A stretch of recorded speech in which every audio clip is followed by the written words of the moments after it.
चलिए, rapid revision 10th board के लिए चल रहा था, उसके उसी सीरीज में नेक्स्ट क्लास की ओर बढ़ते हैं। कल हम लोग रिप्रोडक्शन से स्टार्ट किए थे, तो रिप्रोडक्शन इन फ्लावरिंग प्लांट तक कल हम लोग कंप्लीट किए थे। आज सेकेंड पार्ट रिप्रोडक्शन का है, जिसमें हम reproduction in human beings complete करेंगे और इसी के साथ रिप्रोडक्शन आपका कंप्लीट हो जाएगा।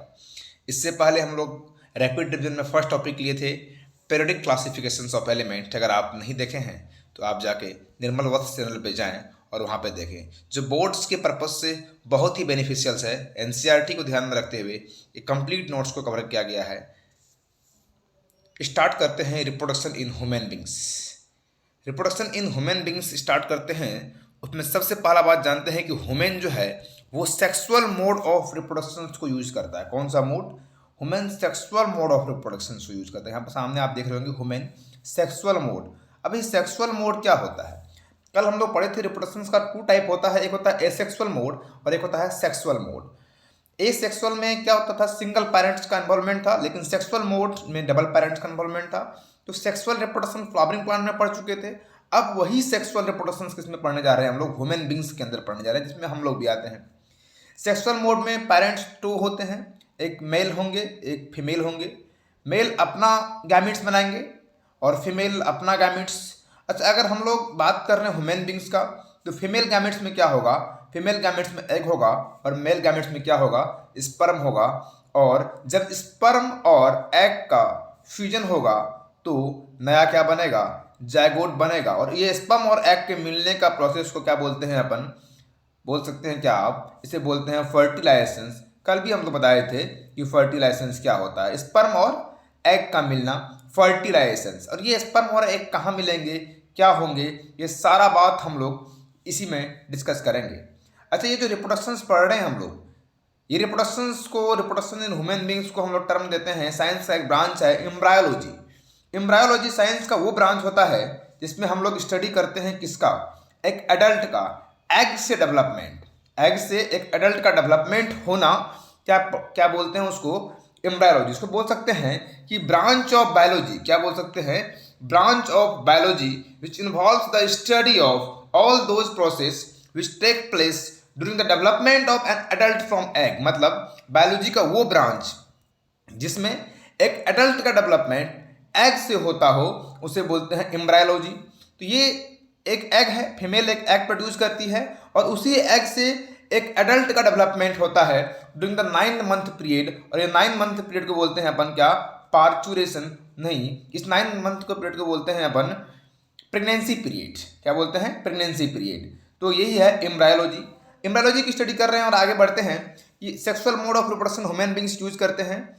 ठीक है, आगे बढ़ते हैं। देखिए, सेक्सुअल मोड में सबसे पहले क्या है कि सेक्सुअल मैच्योरेशन। एक टर्म नेक्स्ट लाइन में आपके पास दिख रहा होगा, सेक्सुअल मैच्योरेशन। क्या होता है सेक्सुअल मैच्योरेशन?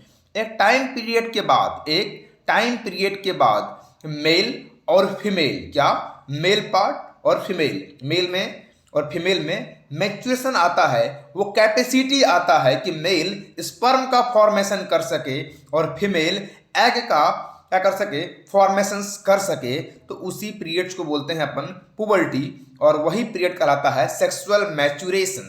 अच्छा, एक बात जानने के लायक है, आफ्टर पुबर्टी मेल में स्पर्म का फॉर्मेशन होता है, लेकिन फीमेल के अंदर इंट्रा यूट्राइन लाइफ, क्या क्या सुने आप? इंट्रा यूट्राइन लाइफ, सही सुन रहे हैं, IUL। क्या है ये इंट्रा यूट्राइन लाइफ? मतलब जब फीमेल बॉडी अपना मदर के इनसाइड ही होते हैं, उसी टाइम में, उसी पीरियड में को बोलते हैं इंट्रा यूट्राइन लाइफ। क्या बोलते हैं उस पीरियड को? Intra uterine life. जब बेबी इनसाइड मदर होते हैं, उसी केस में फीमेल के अंदर जितना एग का फॉर्मेशन होना होता है, वो सारा एग का फॉर्मेशन तभी हो जाता है। कब? इंट्रा यूट्राइन लाइफ में। तो फिर पुबर्टी के बाद क्या होता है? पुबर्टी के बाद वो एग मैच्योर होता है हर एक मंथ में। आफ्टर पुबर्टी, जब फीमेल बॉडी पुबर्टी गेन करती है, पुबर्टी गेन करने के बाद अप्रॉक्स 13 ईयर्स के आसपास में, 13 to 16 ईयर हम लोग काउंट करते हैं पुबर्टी का। तो जब पुबर्टी फीमेल गेन करती है तो फिर वो एग में मैच्योरेशन होता है, वो एग कैपेबल होता है कि वो फर्टिलाइजेशन में टेक पार्ट कर सके। ठीक है। और मेल में क्या होता है, पुबर्टी के बाद स्पर्म बनना शुरू होता है। तो फीमेल में एग पहले बन चुका है, कब, इंट्रायूट्राइन लाइफ में, जब इनसाइड मदर के थी फीमेल तभी बन चुका है। लेकिन मेल के अंदर स्पर्म कब बना है, आफ्टर पुबर्टी। और फीमेल के अंदर पुबर्टी में क्या हुआ, आफ्टर पुबर्टी वो एग मैच्योर हुआ और हर एक month by the help of menstrual cycle एक एग क्या होगा, रिलीज होगा। ठीक है, ये फीमेल का प्रोसेस था। आगे नेक्स्ट लाइन बढ़ते हैं। तो नेक्स्ट लाइन में human beings have well developed male and female reproductive tract. ठीक है, ह्यूमन बींग्स के पास मेल भी और फीमेल भी दोनों क्या होता है, रिप्रोडक्टिव ट्रैक्ट होता है। ठीक है, formation of male germ cell, male germ cell क्या होता है, स्पर्म, और फीमेल जर्म सेल क्या होता है, एग।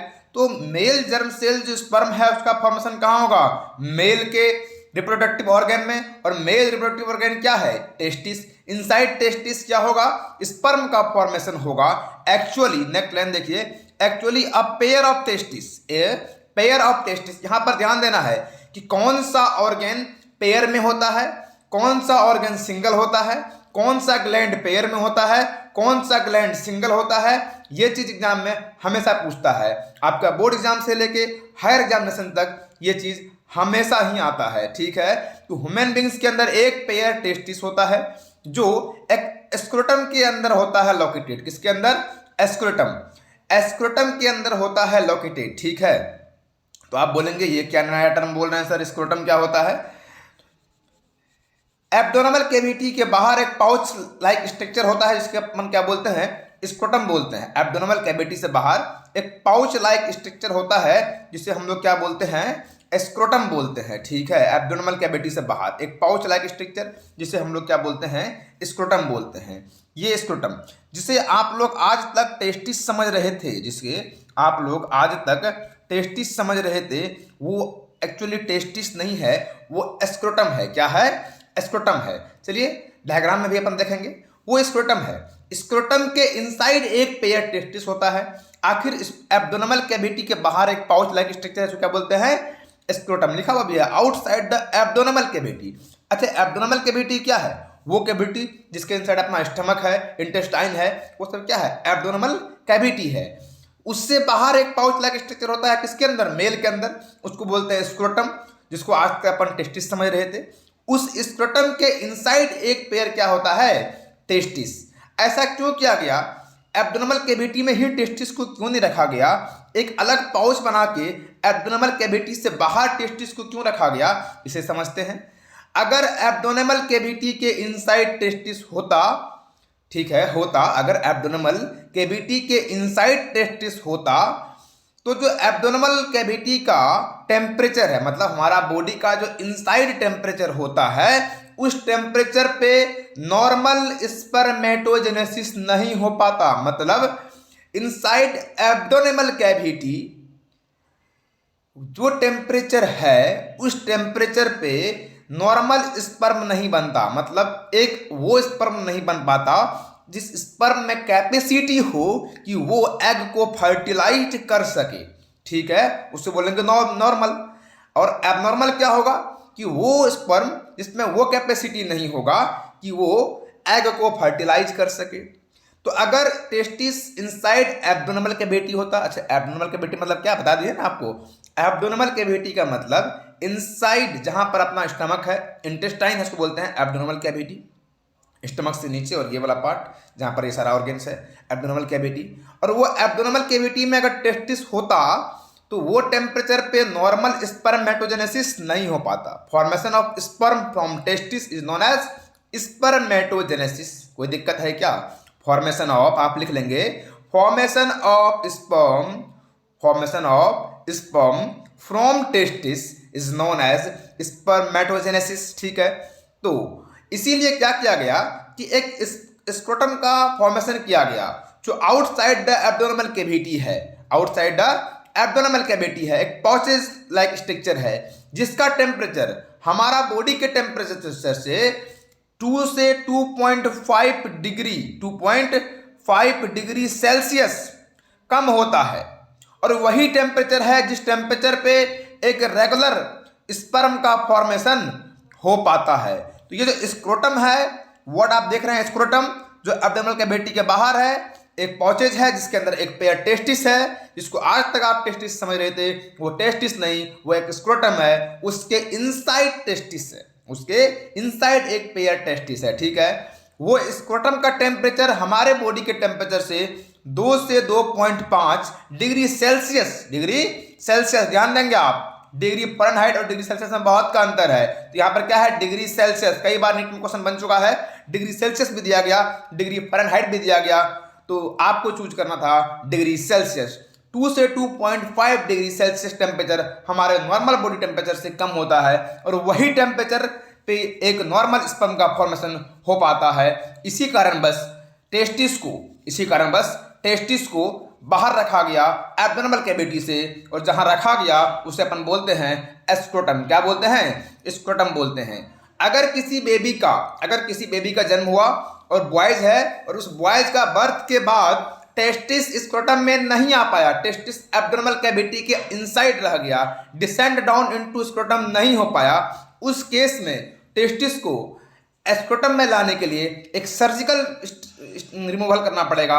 सर्जरी के हेल्प से टेस्टिस को एब्डोमिनल कैविटी से स्क्रोटम में लाना पड़ेगा, क्योंकि अगर नहीं लाएंगे तो नॉर्मल स्पर्म नहीं बनेगा और वो मेल कैपेबल नहीं होगा किसके लिए? फर्टिलाइजेशन के लिए, न्यू इंडिविजुअल्स को लाने के लिए, ठीक है। नेक्स्ट बात अपन देखते हैं, टेस्टिस स्पर्म के साथ साथ एक मेल सेक्स हार्मोन का भी प्रोडक्शन करती है, और मेल सेक्स हार्मोन का नाम है टेस्टोस्टेरोन। टेस्टोस्टेरोन। तो मेल के अंदर एक पेयर टेस्टिस होता है, जिसे क्या बोलते हैं? मेल रिप्रोडक्टिव ऑर्गन टेस्टिस जो है वो स्पर्म का फॉर्मेशन तो करती है, और स्पर्म के फॉर्मेशन के साथ साथ एक मेल सेक्स हार्मोन टेस्टोस्टेरोन का फॉर्मेशन भी करती है। और ये टेस्टोस्टेरोन का फंक्शन पूछता है, आपका बोर्ड में डायरेक्ट क्वेश्चन पूछेगा, क्या पूछेगा कि मेल सेक्स हार्मोन क्या है और वो मेल सेक्स हार्मोन का फंक्शन क्या है। तो आप बोलेंगे male sex hormone is testosterone. उसका पहला फंक्शन है स्पर्म का प्रोडक्शन को रेगुलेट करना, मतलब मेल के अंदर कितना स्पर्म बनेगा, कब बनेगा, उसका रेगुलेशन कौन करेगा? Male sex hormone testosterone. कौन डिसाइड करेगा? Male sex hormone testosterone. क्या करेगा टेस्टोस्टेरोन डिसाइड कि मेल के अंदर कितना अमाउंट ऑफ स्पर्म बनेगा, कब बनेगा, ये सारा control male sex hormone testosterone के पास है। सेकंड फंक्शन है bring about changes in appearance seen in boys at the time of puberty के टाइम में, 13 to 16 ईयर के टाइम में बॉयज के अंदर आपको बहुत सारा चेंजेस देखने को मिलेंगे। सबसे फर्स्ट चेंजेस ये दाढ़ी मूंछ का आना, बियर्ड का अपीयरेंस होना, मेल बॉडी का, मेल रिप्रोडक्टिव पार्ट्स में बियर्ड का ये अपीयरेंस होना, पुबर्टी अंडर आर्म्स में हेयर्स का क्या होना, डेवलपमेंट होना। तो ये सब कुछ चेंज, वोकल कॉर्ड का डेवलपमेंट, आवाज में लाउडनेस आना, मेल के अंदर आवाज में लाउडनेस आना, ये सारा चेंज करने के लिए पुबर्टी में जितना भी चेंज होता है जो एक बेबी बॉय में नहीं होता है और पुबर्टी के टाइम में अपीयरेंस होता है, एग्जाम्पल आवाज का लाउडनेस होना, बियर्ड का आना, ये सारा फंक्शन टेस्टोस्टेरोन के द्वारा किया जाता है। और testosterone nothing else, it is a male sex hormone. What? It is a male sex hormone. Do you understand? ये क्या है? टेस्टिस मेल सेक्स हार्मोन, ठीक है। आपको एज इट इज जैसे हमने बताया वैसे ही आपको बोर्ड में पॉइंट बाय पॉइंट लिखना है। अरे समझ गए बात, अरे बोलिए। पॉइंट बाय पॉइंट लिखने से क्या होता है? पॉइंट बाय पॉइंट लिखने से फायदा क्या होता है कि आपका जो एग्जामिनर है वो इजीली आपको एग्जामिन कर पाते हैं कॉपी को, और अच्छे से नंबर देते हैं। हमने बहुत सारे टॉपर्स का कॉपी को एग्जामिन किया, देखा कि आखिर वो कैसे लिखते हैं। आप भी सीबीएसई के वेबसाइट पे जाकर देख सकते हैं, लेकिन जरूरत नहीं है, क्योंकि हम उसको देखने के बाद ही ये सारा नोट्स को बनाए हैं। आप इस नोट्स को फॉलो कीजिए, आपके बोर्ड में गारंटीड है। अगर आप इस नोट्स को बार बार पढ़ के जाएंगे और इस क्लास को स्टार्टिंग से लेके लास्ट तक अटेंड करेंगे तो आपका एक भी मार्क्स कटने से नहीं रहा। 96 to 99 नंबर लेके आप जरूर आएंगे। आपका हाफ टर्म एग्जाम तो हो ही चुका है, अब इसमें जितना भी होगा आप पूरा क्वेश्चन, एक भी क्वेश्चन आपका नहीं रहेगा, ठीक है। हमारा कोशिश यही रहेगा कि ये अभी फैब का एंड होने वाला है, स्टार्टिंग ऑफ मार्च और लगभग 27 मार्च के आसपास, लास्ट ऑफ मार्च तक 26 अप्रैल से आपका एग्जामिनेशन होने वाला है और लास्ट ऑफ मार्च तक कंप्लीट रैपिड रिवीजन साइंस का आपको इसी चैनल निर्मल वत्स नाम के चैनल पे आपको मिल जाएगा। आप इस चैनल पे लगातार बने रहें और कंप्लीट रैपिड रिवीजन करने के लिए आप चैनल को सब्सक्राइब कर लें, नोटिफिकेशन को ऑन कर लें ताकि आपको जैसे ही वीडियो हम डालेंगे आपको जाए। नित्य प्रतिदिन आपको वीडियो मिलेगा और कंप्लीट वीडियो मिलेगा टॉपिक्स का, और वो पार्ट बाय पार्ट मिलेगा। जैसे जैसे हमने रिप्रोडक्शंस को 2 पार्ट में कवर किया, आपके पास इतना टाइम नहीं है कि आप 2 घंटा एक ही टॉपिक्स को पढ़ेंगे। 5 सब्जेक्ट है आपके पास, सब में इक्वल वेटेज है। बोर्ड के लिए सब्जेक्ट में इक्वल वेटेज होता है, इसीलिए पार्ट बाय पार्ट कवर किए हैं। 22 मिनट, 20 मिनट, 30 मिनट, इसके सबके पास इतना होता है कि वो दे सके। अगर आप पर डे 30 मिनट्स मेरे साथ अगर आप दिए, किस पे, साइंस पे, और ये वीडियो देखने के बाद 15 मिनट आप प्रैक्टिस कर लिए, जो क्वेश्चन हम अपलोड करेंगे उसको आप अगर 15 मिनट प्रैक्टिस कर लिए और ये थ्योरी को पढ़ लिए, गारंटीड है कि आपका 90 से 99 मार्क्स के बीच में ही आएगा, उससे कम आने से रहा। ठीक है, चलिए अभी तक हम पढ़ रहे थे मेल रिप्रोडक्टिव ट्रैक्ट। अब उसी का एक डिटेल्ड डायग्राम जो कि आपके एनसीईआरटी में नहीं है, ये 12th के एनसीईआरटी से हमने डायग्राम को उठाया और आपको समझाने का प्रयास करते हैं। ये आप देख रहे हैं, ये पाउच, ठीक है ना, ये पाउच है स्क्रोटम, और स्क्रोटम ये पाउच हुआ, पूरा पाउच जो रेड से हमने दिखाया ये स्क्रोटम हुआ।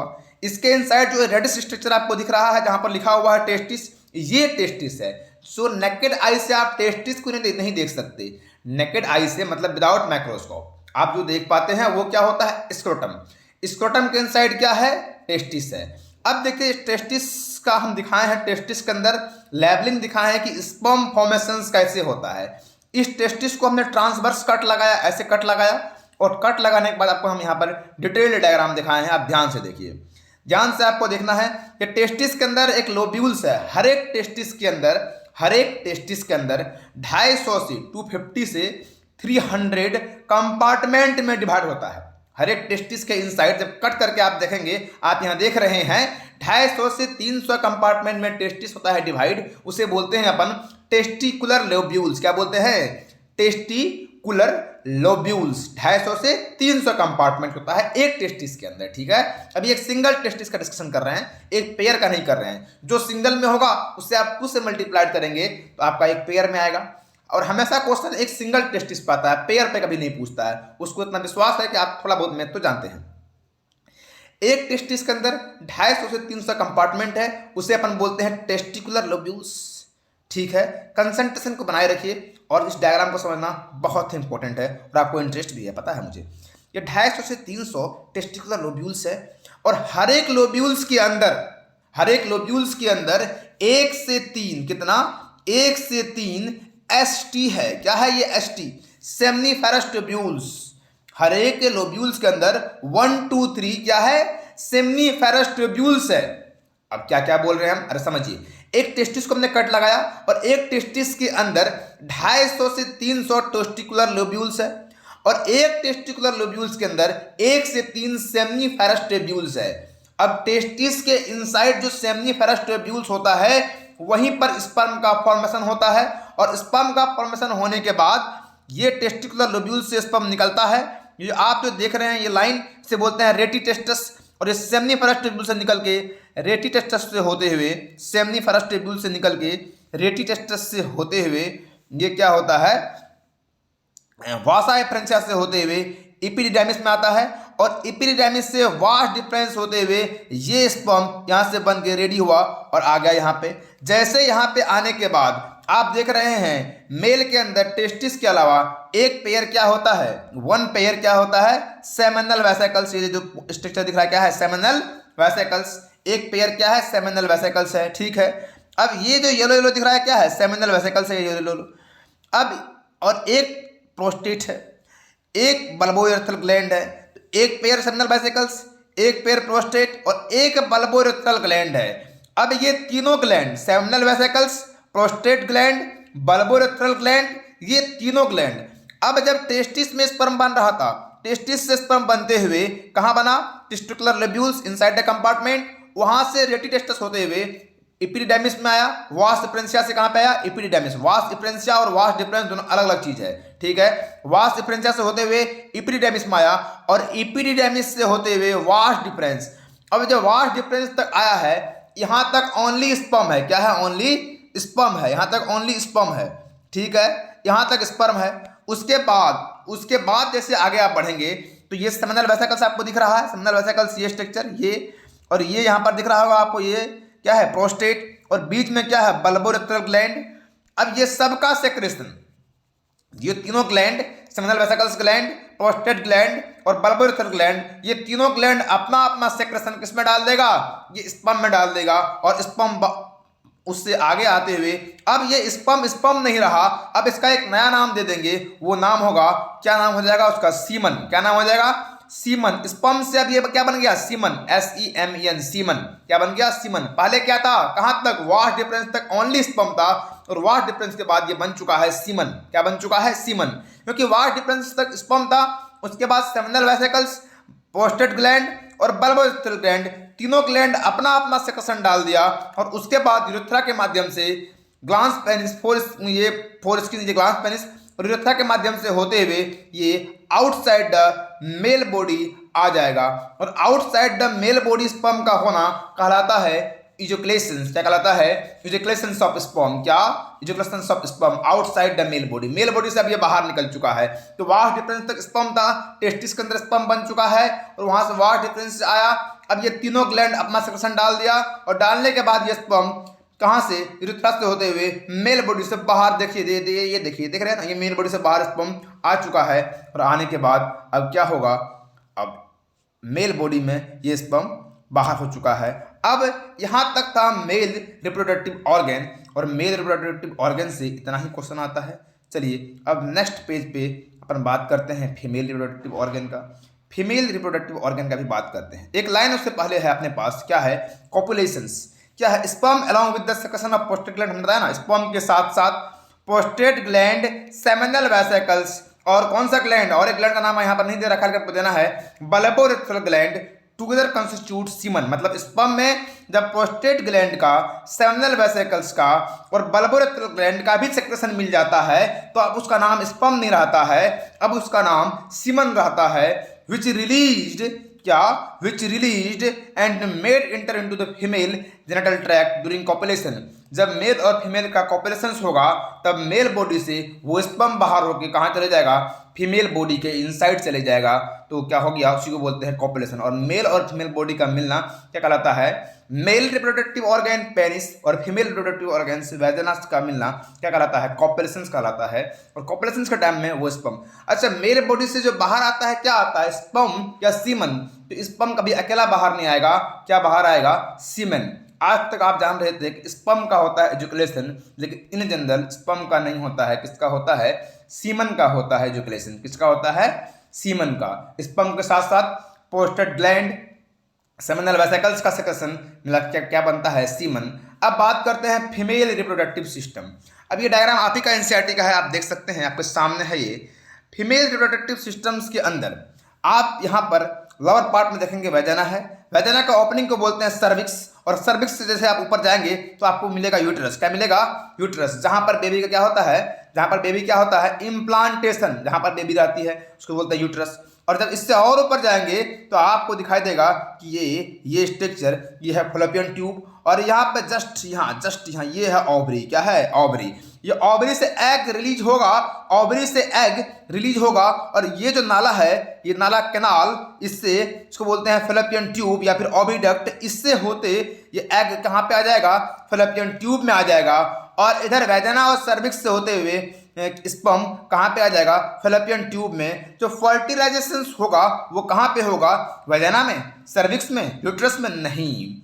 फर्टिलाइजेशन होना पड़ेगा फॉलोपियन ट्यूब में। बोलिए क्यों, जो मेल रिप्रोडक्टिव ऑर्गन है पेनिस, वो वेजाना में इंसर्ट होगा, और वेजाना में अपना क्या डाल देगा, स्पर्म को इंसर्ट करेगा। और जब स्पर्म का इंसर्ट होगा ड्यूरिंग कॉपुलेशन, ये स्पर्म को आना पड़ेगा कहाँ पे, बोलिए, इस स्पर्म को आना पड़ेगा फॉलोपियन ट्यूब में, क्योंकि जो ये ओवरी है ये भी अपना एग को फॉलोपियन ट्यूब में ही डाल दिया। तो अब ये फर्टिलाइजेशन कहाँ पे हुआ? फैलोपियन ट्यूब में। कहाँ पे? फैलोपियन ट्यूब में। तो fertilisation always occurs inside the Fallopian tube. In case otherwise अगर फैलोपियन ट्यूब में नहीं हुआ फर्टिलाइजेशन तो वो फर्टिलाइजेशन सही फर्टिलाइजेशन नहीं होता है। और जब फर्टिलाइजेशन फैलोपियन ट्यूब में हो चुका है तो अब जाइगोट कहाँ पे आ जाएगा? यूट्रस के अंदर। कहाँ पे आ जाएगा जाइगोट? यूट्रस के अंदर जाइगोट आएगा। और 9 मंथ तक जाइगोट कहाँ पे रहेगा? यूट्रस के अंदर रहेगा। और यूट्रस का सेकंड नाम वोम भी है। क्या है? वोम। तो यूट्रस के अंदर बेबी इम्प्लांट होगा 9 month during the pregnancy period और पूरा डेवलपमेंट भी यहीं पे होगा। और एक बात और जानने की जाए, जो मेंस्ट्रुअल साइकिल होता है एमसी, मेंस्ट्रुअल साइकिल, ठीक है ना, मेंस्ट्रुअल साइकिल के टाइम में जो ब्लीडिंग होता है वो ब्लीडिंग यूट्रस, ये आप यूट्रस का वॉल देख रहे हैं, ये यूट्रस के वॉल ही का डिफॉर्मेशन होता है और यूट्रस में पार्टिसिपेट करता है। तो अगर ये क्वेश्चन आए कि मेंस्ट्रुअल साइकिल में पार्टिसिपेट कौन सा ऑर्गन करता है तो आप बोलेंगे यूट्रस। फर्टिलाइजेशन कहाँ पे होता है? आप बोलेंगे फैलोपियन ट्यूब। 1 मार्क्स का सारा क्वेश्चन बन सकता है, इस बात पे आप बिल्कुल ध्यान दें कि 1 मार्क्स का ये सारा क्वेश्चन बन सकता है। ठीक है, कोई दिक्कत? अरे हाँ ना बोलिए, पढ़ना है तो बोलना तो पड़ेगा, पढ़ेंगे आप तो बोलेगा कौन? ठीक है, बोलते रहिए। ये फीमेल रिप्रोडक्टिव ऑर्गेन्स है। अब इसके बारे में डिटेल चर्चा करते हैं। और अगर आपको स्पीड थोड़ा फास्ट लग रहा होगा, इसका कारण ये है कि अगर आपको हम फास्ट नहीं बताएंगे तो थोड़ा सा टाइम लगेगा और उतना टाइम नहीं है, आपके पास टाइम बहुत कम है। फास्ट है पर एक एक लाइन का एक्सप्लेनेशन है, आप टेंशन ना लें, आपका एक भी लाइन स्किप नहीं होने वाला है। फीमेल जर्म सेल एग होता है जो ओवरीज के अंदर बनता है। एक पेयर ओवरीज एब्डोमिनल कैविटी में होता है, अपना मेल के अंदर, मतलब अपना मतलब मेल का अंदर, मेल के अंदर टेस्टिस एब्डोमेन में नहीं था भाई, कहाँ पे था बोले? आउटसाइड द एब्डोमिनल कैविटी, एस्क्रोटम में था। लेकिन फीमेल के अंदर ओवरी कहाँ पे है? एब्डोमेन में है। तो फीमेल का जो जर्म सेल है एग, वो कहाँ पे बनेगा? ओवरी के अंदर बन जाएगा।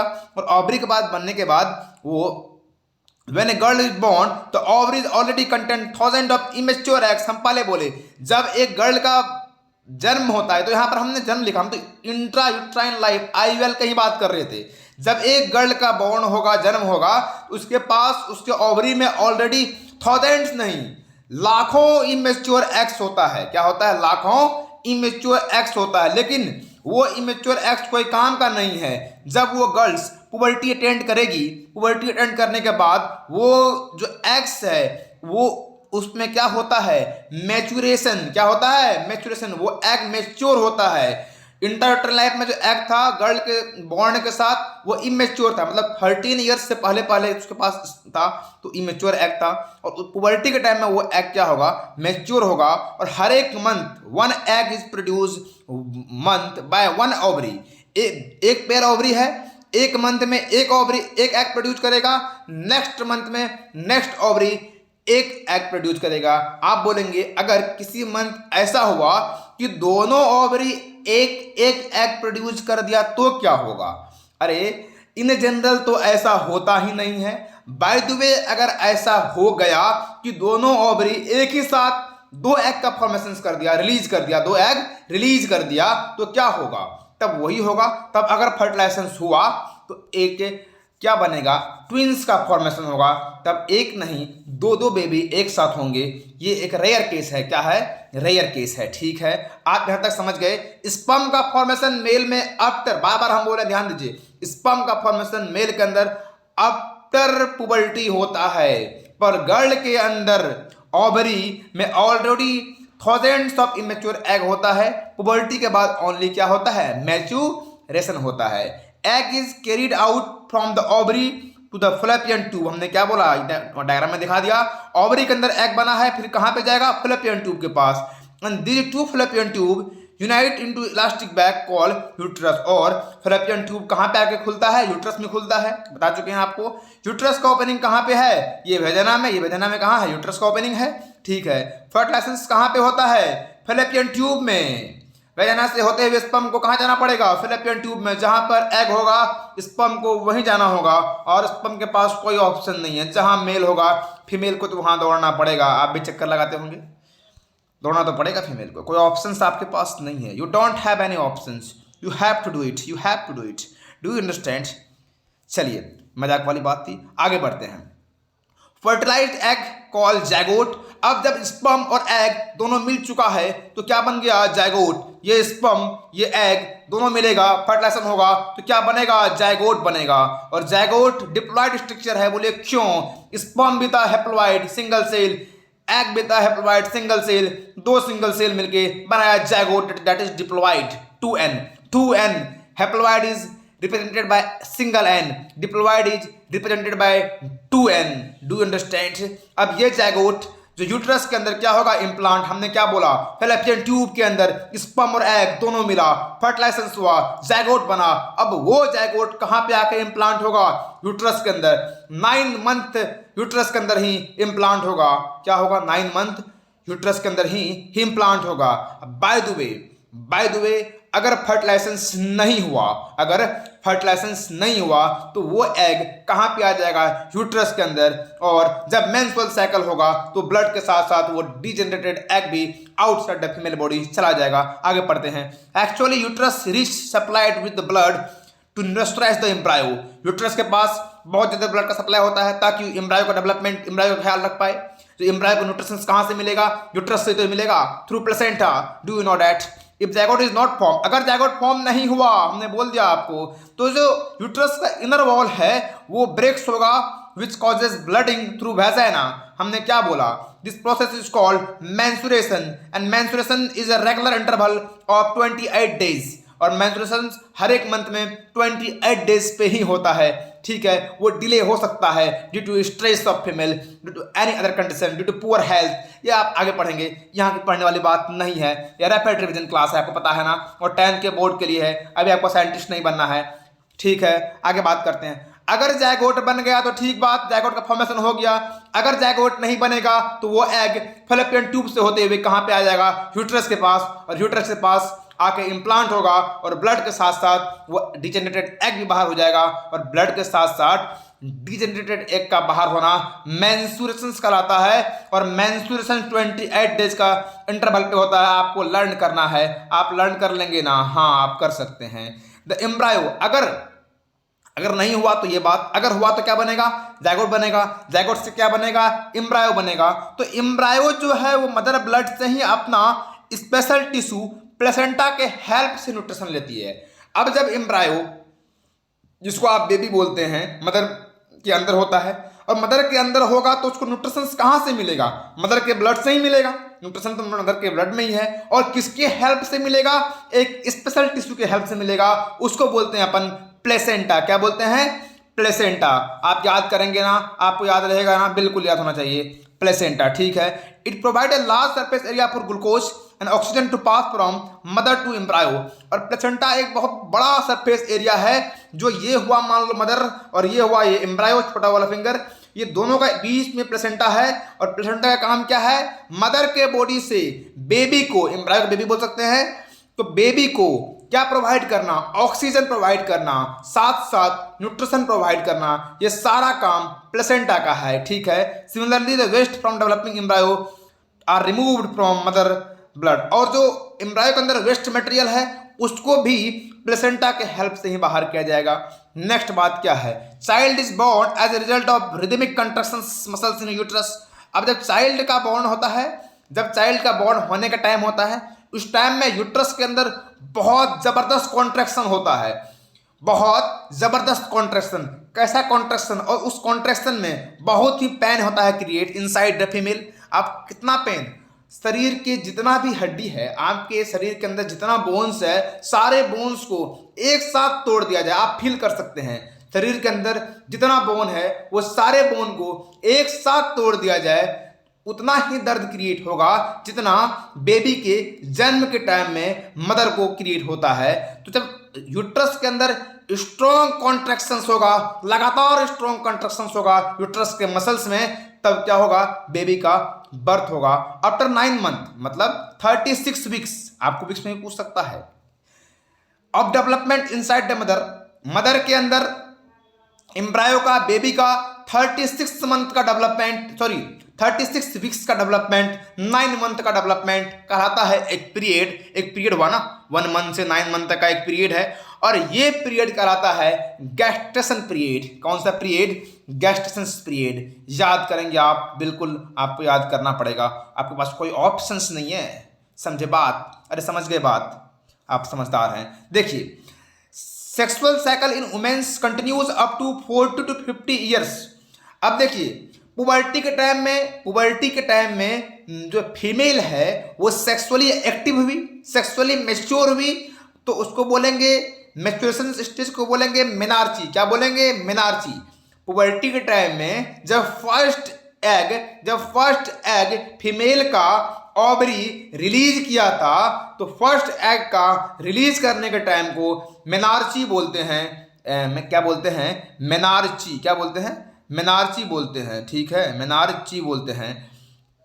ओके, मेनार्ची बोलते हैं। और 50 ईयर्स एज तक, 50 ईयर्स के एज तक, 45 to 50 ईयर्स के एज तक ही जो फीमेल होती है वो सेक्सुअली एक्टिव होती है। अब बोलेंगे क्या सब बोल रहे हैं आप? अच्छा, हिंदी में बोल देते हैं भाई। सेक्सुअली एक्टिव का मतलब हुआ कि फीमेल एबल होती है कि वो फर्टिलाइजेशन कर सके और बेबी का फॉर्मेशन कर सके। ठीक है, और 45 to 50 ईयर्स के बाद उसका ओवरी कोई भी एग रिलीज नहीं करती है, और जब ओवरी फीमेल का एग रिलीज करना बंद कर देती है तो बोलते हैं मेनोपस। जब पुबर्टी के टाइम में पहला एग रिलीज की थी उसको बोले मेनार्ची। क्या बोले? मेनार्ची। MENARCHE। क्या? MENE, मेनार्ची। क्या बोले?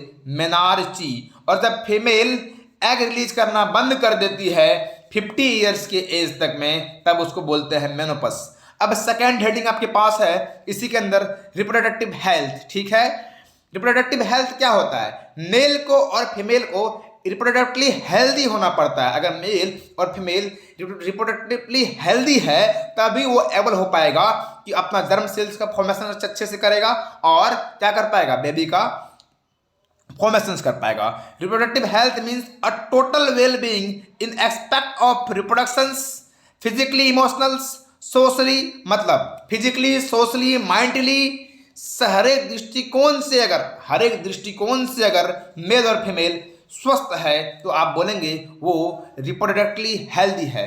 कुछ कॉन्ट्रासेप्शन होता है, कुछ कॉन्ट्रासेप्टिव मेथड होता है जिससे अपन फर्टिलाइजेशन को रोक सकते हैं। It is the avoidance of pregnancy. अगर आपको ड्यूरिंग द इंटरकोर्स, जब मेल फीमेल इंटरकोर्स करती है, इंटरकोर्स करने के टाइम में अगर आपको प्रेगनेंसी को अवॉइड करना है, फीमेल को प्रेग्नेंट नहीं होना है, तो उसके लिए कुछ कॉन्ट्रासेप्टिव मेथड है, उसे यूज करना पड़ेगा।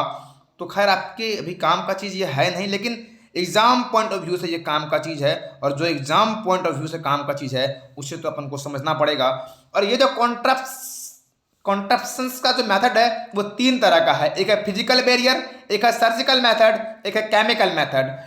तो इन जनरल बेबी के जन्म से पहले सर्जिकल मेथड तो कोई यूज करेगा नहीं, कभी न कभी तो बेबी का फॉर्मेशन करना है ना फीमेल को, तो सर्जिकल मेथड को यूज नहीं करेगा, या तो फिजिकल मेथड यूज करेगा या केमिकल मेथड यूज करेगा। After the birth of baby के बर्थ के बाद जब 1 या 2 जितना भी उसको डिजायरेबल बेबी है उतना डिजायरेबल बेबी मेल को फीमेल को हो चुका है, तब मेल या फीमेल चाहे तो कंप्लीटली अपने आप को कॉन्ट्रैक्ट कर सकता है by the help of surgical method. Physical barrier क्या होता है? फिजिकल बैरियर वो बैरियर है जिससे क्या होता है, स्पर्म का फॉर्मेशन होगा, फीमेल के अंदर एग का फॉर्मेशन होगा, और ये ऐसा बैरियर है जो एग और स्पर्म को मिलने नहीं देगा, मिलने से प्रिवेंट करेगा, एग और स्पर्म को मिलने से प्रिवेंट करेगा। यदि आप कभी किसी हॉस्टल में रह रहे होंगे तो आपको मिलने से प्रिवेंट किया जा रहा होगा, आपके लिए हॉस्टल ही क्या हो गया? फिजिकल बैरियर हो गया ना फिजिकल बैरियर। तो यहाँ पर फिजिकल बैरियर क्या है? एग्जाम्पल है use of condoms, diaphragm, cervical caps. Female use करती है सर्विकल कैप्स, फीमेल यूज करती है डायफ्राम्स, मेल और फीमेल दोनों यूज करते हैं क्या? कॉन्डम्स। ये क्या है? फिजिकल बैरियर्स है। और ये फिजिकल बैरियर्स क्या करता है? स्पर्म और एग का प्रिवेंट को रोकता है। ये चीज आपको याद रखना है, क्या करता है, काम भी याद करना है। जो सर्जिकल मेथड है वहां देखते हैं। सर्जिकल मेथड में 2 उपाय है, या तो अपने आप को मेल कुछ सर्जरी करवा ले ताकि उसका स्पर्म का फॉर्मेशन हो लेकिन वो स्पर्म फीमेल के बॉडी के इनसाइड नहीं जा पाए, या तो फीमेल अपने आप को कुछ ऐसा करवा ले जो एग का फॉर्मेशन तो हो यूट्रस के अंदर लेकिन वो एग फैलोपियन ट्यूब में नहीं पहुंच पाए। तो देखिए, अगर एक होता है वेसेक्टोमी और एक होता है ट्यूबेक्टोमी।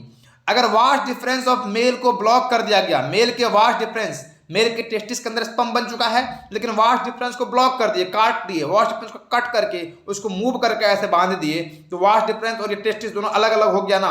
अब वास्ट डिफरेंस के अंदर स्पर्म पहुंच ही नहीं पाएगा, स्पर्म का ट्रांसफर नहीं हो पाएगा, तो जब वास्ट डिफरेंस में ही नहीं होगा तो सीमन में स्पर्म नहीं होगा, तो फीमेल प्रेग्नेंट नहीं होगी। ट्यूबेक्टमी में क्या होता है? ट्यूबेक्टमी में होता है कि फीमेल का फैलोपियन ट्यूब को काट के ब्लॉक कर दिया गया। फीमेल का फैलोपियन ट्यूब यूट्रस से मिला हुआ था और उस फैलोपियन ट्यूब को काट के ब्लॉक कर देंगे। यूट्रस में एग तो का फॉर्मेशन तो होगा, लेकिन वो एग कहां तक नहीं पहुंच पाएगा? फैलोपियन ट्यूब तक नहीं पहुंच पाएगा। केमिकल मेथड क्या होता है? केमिकल मेथड होता है क्या? केमिकल मेथड है, ये मेडिसिन है जिसके हेल्प से एग का फॉर्मेशन को रोक सकते हैं, ठीक है। Oral contraceptive change the hormonal balance to check the egg release in the female. अब मतलब ऐसा आप मेडिसिन खा लें जिससे क्या हो, आपके बॉडी, फीमेल की बॉडी के अंदर प्रोजेस्टेरोन और रेजिस्ट्रोन दो हार्मोन्स होता है। जैसे मेल के अंदर क्या होता है? टेस्टोस्टेरोन। तो फीमेल के अंदर सेक्स हार्मोन होता है प्रोजेस्टेरोन और एस्ट्रोजन। ये प्रोजेस्टेरोन और एस्ट्रोजन का जो सिंथेसिस है उसको रोक दे, ताकि फीमेल के अंदर क्या नहीं हो पाए? एग का फॉर्मेशन नहीं हो पाए। ये केस कोई भी हो, उससे सबका पर्पस क्या है? सबका पर्पस एक ही है कि वो किसको रोक सके? वो रोक सके किस चीज को? उसको एकमात्र रोकना है प्रेगनेंसी को, अनवांटेड प्रेगनेंसी को अवॉइड कर सके। कॉपर टी क्या है? ये फीमेल के यूट्रस के अंदर लगाया जाता है कॉपर टी, और इसे लूप बोलते हैं, जिससे क्या होता है? प्रेगनेंसी रुक जाती है। Healthy society needs a balanced sex ratio that can be achieved by educating the people to avoid the malpractice like female और प्रीनेटल सेक्स डिटरमिनेशन। मतलब एक हेल्दी सोसाइटी तब बनेगा जब सेक्स रेशियो बैलेंस होगा, मतलब जितना फीमेल है उतना ही मेल होगा, तभी एक हेल्दी सोसाइटी बन पाएगा। ये आपको गवर्नमेंट गाइडलाइन के अनुसार, ये आपके एनसीईआरटी में लिखा गया है, आपको रिमेंबर करना है। क्योंकि इन जनरल क्या देखा जाता है? फीमेल को अवॉइड करते हैं पेरेंट्स, तो इसी दृष्टिकोण से बताया गया है कि एक सोसाइटी हेल्दी तब बन पाएगा जब फीमेल होगा। जब कोई फीमेल होगा, वही फीमेल ने बाद में आपका माँ बहन बन सकती है, आपकी वाइफ बन सकती है। इसीलिए ये आपको गवर्नमेंट गाइडलाइन दे रही है कि हेल्दी सोसाइटी तब बन पाएगा जब पीपल एजुकेटेड होंगे, कम से कम 10th क्लास पास होंगे। 10th क्लास पास होंगे तब ना ये लाइन वो पढ़ पाएंगे। जब वो लाइन पढ़ पाएंगे तब ना वो क्या कर पाएंगे? एक हेल्दी सोसाइटी का फॉर्मेशन कर पाएंगे। अब कुछ डिजीज है जो सेक्सुअली ट्रांसमिट होते हैं, मतलब सेक्स के टाइम में ट्रांसफर हो सकते हैं। तो वो डिजीज है वायरल डिजीज कुछ, और कुछ है बैक्टीरियल डिजीज। वायरल डिजीज क्या है? एचआईवी। एचआईवी एक डिजीज करता है AIDS, acquired immuno deficiency syndrome. ये एड्स का फुल फॉर्म क्या? Acquired immuno deficiency syndrome. ये एड्स का फुल फॉर्म है, एड्स का फुल फॉर्म है, ठीक है, याद रहेगा। Acquired immuno deficiency syndrome, acquired immuno deficiency syndrome, याद रहेगा आपको? अरे याद रहेगा ना, याद तो करना ही पड़ेगा, ठीक है। कुछ कुछ चीज़ ऐसे याद कर लीजिए आप। ये वायरल डिजीज है जिसके हेल्प से क्या होगा?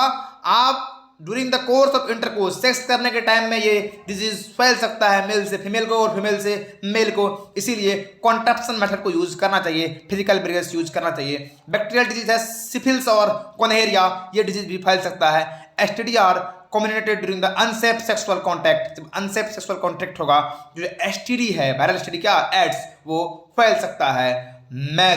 मेजर ऐसा आपका ये डिजीज फैल सकता है, ये सेक्सुअली ट्रांसमिटेड डिजीज है। यहाँ आपका ये रिप्रोडक्शन इन ह्यूमन बींग्स के साथ साथ आपका जो टॉपिक था how do organism reproduce, chapter number 8 आपका कंप्लीट होता है। अब नेक्स्ट टॉपिक हम केमिस्ट्री का लेंगे, कार्बन एंड कंपाउंड्स। आप इसी जो व्हाट्सएप नंबर है 9461699918, ये मेरा व्हाट्सएप नंबर है। अगर आप जो भी व्यूअर्स इसे देख रहे हैं, कोई भी आपको डाउट हो तो डायरेक्टली आप डाउट को व्हाट्सएप करें, आपको 1-to-1 इंटरेक्शन उस डाउट का रिप्लाई होगा।